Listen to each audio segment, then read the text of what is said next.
I read an article that was written by a group of very well-respected epidemiologists and psychiatrists, got tremendous amount of attention, but that basically concluded that if you have anorexia on the island of Curacao, and Curacao is predominantly black, that anorexia must not be culturally determined. And because if it was, then in an island that was isolated from, well, I don't know. So I read this and I said, this doesn't make sense for a whole host of reasons, not the least of which is I'm not sure that you can draw that conclusion based on the way the study was conducted. It's not that I'm not open to the notion that that might be a conclusion, but when I looked at the way that the study was done, none of the women had been interviewed.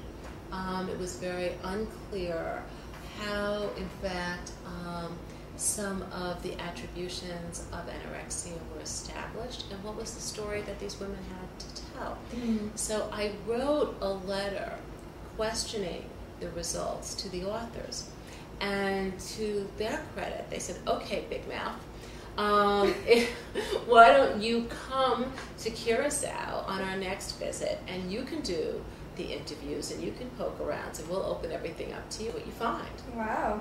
And and so lo and behold, what did I find? Well, actually, as soon as the women walked in the door, but they all came, it's a small island.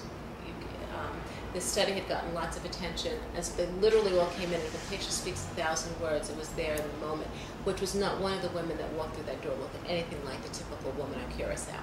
And these women were, for the most part, not black, even though the blacks were the dominant race. They had, for the most part, left the island, had been exposed to alternative possibilities, and came back and had to then reacclimate to a very different set of cultural expectations.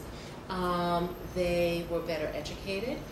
They had very different views about themselves for the future. Each one of them had a story about how they used their food as a way of coping or as an effort to get a ticket out, and that there was nothing typical about them and everything cultural about them. And so